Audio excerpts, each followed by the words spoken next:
The morning mist clung to the cobblestones of Florence as Lorenzo walked through the narrow streets, his mind heavy with the weight of recent humiliations.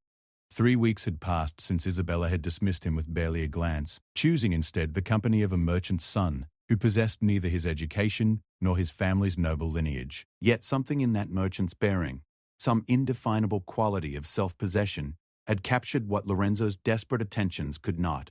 In his chambers that evening, surrounded by leather-bound volumes and flickering candlelight, Lorenzo found himself drawn to a particular text that had long gathered dust on his shelf. The pages of Niccolo Machiavelli's works lay open before him, and as he read, a revelation began to form.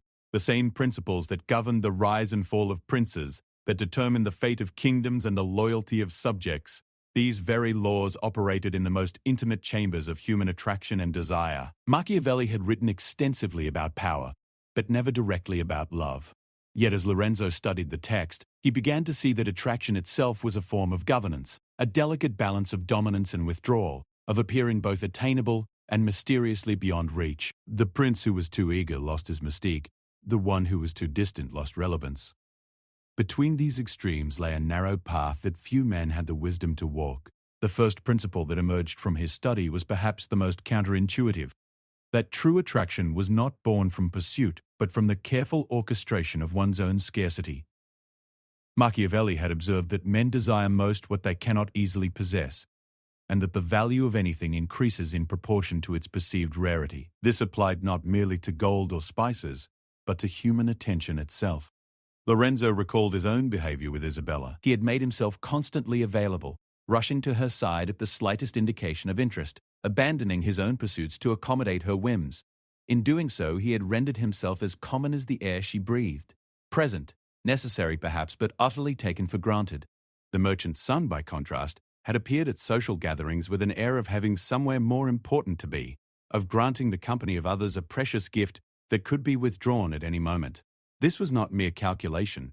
Lorenzo began to understand, but the manifestation of a deeper truth about human nature. We are drawn to that which challenges us, which forces us to rise above our comfortable mediocrity. A man who seeks nothing from a woman, who appears complete in his own right, presents a puzzle that her mind cannot help but attempt to solve. What drives him? What does he value? How might she earn a place in his carefully ordered world? The weak man reveals all his cards at once, laying his desires and insecurities bare, in a desperate bid for acceptance. He believes that transparency will be rewarded with affection, that if he can only communicate the depth of his feelings, surely she will reciprocate. Yet this approach violates one of Machiavelli's most fundamental insights, that mystery and uncertainty are the wellsprings of all fascination. The moment she fully understands him, the moment she can predict his every response and emotion, she begins the inevitable process of losing interest. As autumn deepened into winter, Lorenzo began to apply these insights to his own transformation. The process was neither quick nor comfortable, for it required him to confront aspects of himself that he had long avoided examining. The weak self that Machiavelli would have him destroy was not merely a collection of bad habits or social awkwardness, but a fundamental orientation toward the world that placed others' approval above his own integrity. This weak self manifested in countless small ways: the tendency to agree with opinions he did not share, the compulsion to fill every silence with nervous chatter, the habit of constantly seeking reassurance through text messages and social gestures. Each of these behaviors, seemingly minor in isolation, contributed to a pattern that communicated his lack of self-possession. They advertised his availability, his eagerness to please, his fundamental dependence on external validation for his sense of worth. The destruction of this weak self could not be accomplished through mere behavioral modification. Though certain outward changes were necessary, it required a more profound shift in perspective, a reorientation of his entire relationship with desire itself. Instead of seeing Isabella's attention as something to be earned through service and supplication, he began to view it as something that might be granted to those who had first earned their own respect. This shift began with the cultivation of what Machiavelli might have recognized as virtue, not virtue in the modern sense, but a kind of excellence that combines skill, courage, and the ability to shape one's circumstances rather than merely react to them. Lorenzo threw himself into pursuits that had nothing to do with impressing women. The study of philosophy, the mastery of swordplay, the development of his artistic abilities. These were not hobbies undertaken for their social utility. but genuine passions that absorbed his attention and energy. As he became more genuinely engaged with these pursuits, a curious thing happened. His need for constant female attention began to diminish, not because he had become indifferent to women, but because his sense of purpose and identity no longer depended entirely upon their approval. This was the first stage of what Machiavelli would have recognized as the development of true sovereignty, the ability to maintain one's course regardless of others' responses. The change in Lorenzo's demeanor was subtle but unmistakable. Where once he had entered social gatherings with an air of anxious expectation, scanning the room for opportunities to impress, he now arrived with the calm confidence of someone who had important business elsewhere. His conversations became more selective. He no longer felt compelled to charm every woman present, but instead engaged only with those who genuinely interested him. When he spoke, it was because he had something worthwhile to say, not because silence made him uncomfortable. This transformation did not go unnoticed. Isabella, who had grown accustomed to his predictable availability, found herself puzzled by his apparent indifference to her presence. At a gathering in December, she made several attempts to draw him into conversation, only to find him politely but firmly focused on other matters. When she complimented his appearance, he thanked her briefly and changed the subject. When she mentioned a book she was reading, hoping to engage his scholarly interests, he listened attentively but offered no extended discourse, no eager attempt to impress her with his knowledge. For the first time in their acquaintance, Isabella found herself wondering what Lorenzo was thinking.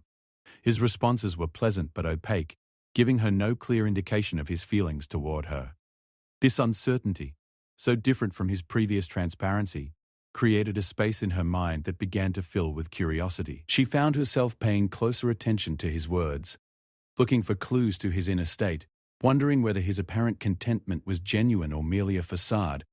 This was precisely the dynamic that Machiavelli had identified as fundamental to all forms of influence, the creation of uncertainty that compels the other party to seek resolution. A prince who revealed all his intentions lost his ability to surprise his enemies. A man who revealed all his feelings lost his ability to intrigue a woman. The key was not deception, but the maintenance of genuine depth that could not be easily fathomed. Lorenzo's study of Machiavellian principles had taught him that this approach required more than mere surface-level changes. The behavior had to flow from authentic inner development, or it would eventually be recognized as manipulation. The merchant's son who had captured Isabella's interest was not playing a game. He genuinely had other priorities that took precedence over her attention. His confidence was not feigned, but earned through actual accomplishment and self-knowledge. This realization led Lorenzo to the second major principle of Machiavellian attraction, that true power flows from genuine self-sufficiency, rather than from the mere appearance of independence. A man might temporarily create intrigue through mysterious behavior, but unless that behavior reflected real depth and purpose, it would eventually be seen through. The goal was not to manipulate others' perceptions, but to become genuinely worthy of the admiration one sought. The winter months provided Lorenzo with an opportunity to test these insights in practice. Rather than pursuing Isabella directly, he focused on becoming the kind of man who would naturally attract the kind of woman he desired. This meant developing not only his external accomplishments but also his capacity for what Machiavelli would have recognized as prudent judgment, the ability to read situations accurately and respond appropriately. In matters of attraction, this judgment manifested as an intuitive understanding of timing and proportion. Lorenzo learned to recognize when his presence was welcome and when it was not, when to speak and when to remain silent, when to show interest and when to maintain distance. These skills could not be reduced to simple rules or formulas, but required the development of genuine social intelligence based on careful observation and self-awareness. He began to notice patterns in his interactions that had previously escaped his attention. Women responded more favorably when he was genuinely engaged in conversation than when he was merely trying to impress them. They seemed more attracted to him when he had other commitments than when he was obviously available. They showed greater interest when he maintained his own opinions than when he agreed with everything they said. These observations led him to a deeper understanding of what Machiavelli had meant by the necessity of being both feared and loved. In the context of romantic attraction, this did not mean inspiring actual fear, but rather commanding enough respect that one's attention was valued rather than taken for granted. A man who could not say no, who had no boundaries or standards, might be liked but would never be genuinely desired. The establishment of such boundaries required Lorenzo to confront one of the most difficult aspects of his transformation, the willingness to risk rejection in service of authenticity. His previous approach had been designed to minimize the possibility of overt rejection by never making his intentions clear, by always leaving himself room to retreat into the safety of friendship. Yet this very safety had rendered him invisible as a potential romantic partner. Machiavelli had written extensively about the dangers of trying to avoid all risks, noting that those who attempted to harm no one often ended up with no real allies. In romantic terms, this translated to the recognition that a man who never risked rejection would never experience genuine acceptance. Isabella had never truly rejected him because he had never truly presented himself as an option.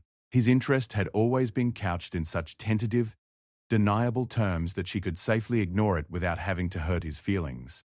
As spring arrived in Florence, Lorenzo found himself ready to test his transformation. The man who approached Isabella at the Easter celebration was fundamentally different from the one who had been dismissed months earlier. He was neither eager nor indifferent, but possessed of a quiet confidence that seemed to emanate from genuine self-knowledge rather than desperate hope. When she greeted him warmly, perhaps expecting a return to their old dynamic, he responded with friendly but measured enthusiasm. When she asked about his recent activities, he spoke briefly but passionately about his studies and projects, conveying genuine engagement without any obvious attempt to impress her. When she complimented his appearance, he accepted the praise graciously, but without the effusive gratitude that had once characterized his responses. Most significantly, when the opportunity arose to extend their conversation indefinitely, as he had always done in the past, Lorenzo instead excused himself politely after a reasonable interval. He had other people to speak with, other matters to attend to. His departure was neither abrupt nor rude, but it was definitive, leaving Isabella with the distinct impression that his time was valuable and that she had been granted only a portion of it. This interaction marked the beginning of what would become a complete reversal of their previous dynamic. Over the following weeks, Isabella found herself thinking about their conversation far more than its brief duration would seem to warrant. There had been something different about Lorenzo, something that she could not quite identify but that had left her wanting to understand him better. The principles Lorenzo had learned from Machiavelli were now operating precisely as the Italian theorist would have predicted. By creating scarcity rather than abundance, by maintaining mystery rather than transparency, by demonstrating self-sufficiency rather than neediness, he had shifted from the position of supplicant to that of a prize to be won. Isabella's interest was no longer something he had to work desperately to earn, but something that arose naturally from her own curiosity and desire for challenge. Yet Lorenzo understood that this transformation represented only the beginning of a more complex process. Machiavelli had warned against the dangers of both excessive harshness and excessive kindness, noting that effective leadership required the ability to calibrate one's approach to specific circumstances. In romantic terms, this meant that maintaining perpetual distance would be as self-defeating as the constant availability he had once displayed. The art lay in creating what Machiavelli might have recognized as productive tension, enough uncertainty to maintain interest, but enough warmth to encourage pursuit. This required Lorenzo to develop an almost musical sense of rhythm in his interactions, knowing when to advance and when to retreat, when to reveal and when to conceal. Too much predictability in either direction would destroy the dynamic he had worked to create. As their renewed acquaintance developed through the spring and into summer, Lorenzo found himself navigating this delicate balance with increasing skill. He would engage deeply in conversation with Isabella when they met, showing genuine interest in her thoughts and experiences, but he never lingered beyond the natural conclusion of their interaction. He would remember details from their previous conversations, demonstrating that she had made an impression on him, but he never gave the impression that he spent his time between meetings thinking exclusively about her. When Isabella began to initiate contact, as she inevitably did, Lorenzo responded with appropriate warmth but never with the desperate eagerness that had once characterized his replies. If she suggested meeting for coffee, he would agree if his schedule permitted, but he would not rearrange his other commitments to accommodate her. This was not calculated coldness, but the natural behavior of a man who had developed a genuine sense of his own worth and priorities. The effect of this approach was precisely what Machiavelli's principles would have predicted. Isabella found herself working harder to earn Lorenzo's attention than she had ever worked for any man's. She began to dress more carefully when she knew she might see him, to prepare interesting topics of conversation, to look for excuses to contact him. The merchant's son who had once captivated her attention now seemed somewhat dull in comparison, too easily available, too predictable in his responses. This reversal taught Lorenzo one of the most important lessons of his transformation, that genuine attraction could not be negotiated or earned through service, but only inspired through the demonstration of value. His previous attempts to win Isabella's favor through constant attention and accommodation had actually communicated his lack of options and self-respect. By contrast, his current behavior suggested a man with abundant choices who was nonetheless choosing to spend time with her, making their interactions feel like a gift rather than an obligation. Yet perhaps the most profound change in Lorenzo was not in his behavior toward Isabella, but in his relationship with himself. The weak self that Machiavelli would have had him destroy was characterized not merely by neediness toward women, but by a fundamental lack of self-direction and purpose. The man he was becoming possessed what the Italian theorist would have recognized as the cardinal virtue of effective leadership, the ability to maintain his course regardless of others' responses. This transformation extended far beyond romantic relationships into every aspect of his life. In his business dealings, Lorenzo found himself more willing to walk away from unfavorable terms, knowing that his sense of worth was not dependent on any particular outcome. In his friendships, he became more selective, choosing to invest his time and energy in relationships that were genuinely reciprocal rather than settling for whatever attention was available. In his personal pursuits, he developed the discipline to persevere through difficulties without requiring constant encouragement from others. The man who destroys his weak self, as Machiavelli had implied, could indeed never be destroyed by others because his sense of identity and purpose no longer depended on their approval. This was not a matter of becoming indifferent to others' opinions, but of developing the inner strength to act according to his own judgment, even when it conflicted with what others expected or desired. As autumn returned to Florence, bringing with it the anniversary of Lorenzo's initial humiliation, he reflected on the profound changes that had taken place in his life. Isabella had indeed begun to chase him, but more importantly, he had become the kind of man worth chasing.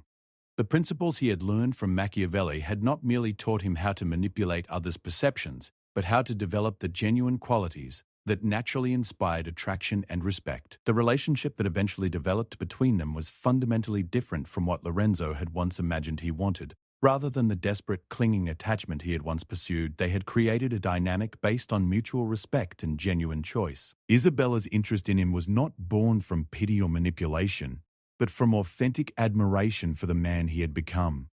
His interest in her was no longer the obsessive focus of an empty life, but one important element in a rich and purposeful existence. Yet perhaps the most significant aspect of Lorenzo's transformation was his understanding that the principles he had learned extended far beyond the realm of romantic attraction. Machiavelli's insights into human nature, power, and influence were applicable to every area of life where one person sought to motivate or influence another. The same self-possession that made him attractive to women also made him more effective in business, more compelling as a friend, more capable as a leader. The weak self that he had destroyed had been characterized by a fundamental misunderstanding of the nature of value and respect. He had believed that he could earn others' admiration through service and accommodation, that by making himself indispensable through his availability and eagerness to please, he could secure their loyalty and affection. Yet Machiavelli's teachings had shown him that respect could not be bought with service, but only earned through the demonstration of genuine worth. This insight revolutionized not only Lorenzo's approach to relationships, but his entire philosophy of life. Instead of seeking to make himself useful to others, he focused on making himself valuable. Instead of trying to be liked by everyone, he concentrated on being genuinely respected by those whose opinions mattered. Instead of avoiding all conflict and disagreement, he learned to stand firm on matters of principle while remaining diplomatic in his manner. The transformation was neither quick nor easy, requiring him to confront deeply ingrained habits of thought and behavior that had been reinforced over many years. There were moments when he was tempted to revert to his old patterns, particularly when faced with the uncertainty that came with maintaining appropriate boundaries. Yet each time he resisted this temptation and acted according to his new understanding, the results confirmed the wisdom of Machiavelli's insights. As winter settled over Florence once again, Lorenzo found himself in a position he could hardly have imagined a year earlier. Isabella, once so dismissive of his attention, now sought his company with an eagerness that bordered on the desperate pursuit he had once displayed toward her. The merchant's son who had briefly captured her interest was now merely a memory, unable to compete with a man who had learned to value himself appropriately. Yet Lorenzo's success was not measured merely by his romantic conquests, significant though they were. He had developed into the kind of person he had always admired but never thought he could become. Self-possessed, purposeful, capable of inspiring others through his example rather than needing to beg for their attention. His business flourished as clients and partners found themselves drawn to his combination of competence and integrity. His friendships deepened as he attracted people who were themselves worth knowing. The principles that Machiavelli had developed for the governance of states had proven equally applicable to the governance of the self. Just as a prince who lacked the respect of his subjects could never rule effectively, a man who lacked self-respect could never command the genuine admiration of others. Just as a ruler who tried to please everyone ended up satisfying no one, a person who had no standards or boundaries inevitably found himself taken for granted. Most profoundly, Lorenzo had learned that the destruction of the weak self was not a matter of becoming hard or unfeeling, but of developing the strength to be genuinely kind without being weak, to be truly generous without being foolish, to be authentically caring without being needy. The strong self that had emerged from this process was not less loving than the weak self it had replaced, but more capable of love because it was based on choice rather than desperation. As he sat in his study on a cold December evening, reading once again the pages that had first inspired his transformation, Lorenzo reflected on the journey that had brought him to this point. The man who had once pursued Isabella with such desperate intensity now found himself pursued by her with equal fervor, yet this reversal was merely the surface manifestation of a much deeper change. He had learned to see himself as others saw him, to understand the subtle dynamics that governed all human relationships, to develop the kind of genuine strength that naturally attracted others rather than repelling them. The principles he had discovered were not merely techniques for romantic success, but fundamental truths about human nature that applied to every area of life. They could not be reduced to simple formulas or manipulative tactics, but required the development of genuine wisdom and self-knowledge.